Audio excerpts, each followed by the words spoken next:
今はチャンスかも。入ってみたい。どうしても。みんな見てないし、ちょっとだけ。一か八か入ろう。なるほど。はーい、みんな座って。授業始めるわよ。はいはーい。これはまずい。それじゃあ授業を始めます。ってあれコナーがいないわ。誰か見なかった？さっきまでそこらへんうろちょろしてたよ。トイレにでも行ってんじゃない？そうね、授業を始めましょう。なに？なんの音？まずいぞ。バレる。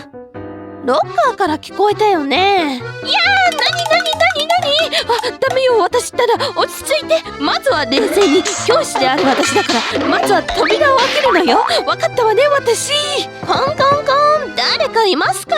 私と一緒に遊びましょう。ちょっと怖いけど開けてみましょう。ってコナー？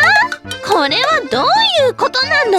実は僕一回ロッカーの中に入ってみたかったんです。その気持ちはわかるけど、みんなを心配させちゃダメよ、コナー。はーい。なんでロッカーの中に入ったんだろう。今度は靴箱に顔を突っ込んでみよう。楽しみだな。みんな最後まで見てくれてありがとう。それじゃあ今日は知りたくなかった雑学を紹介するね。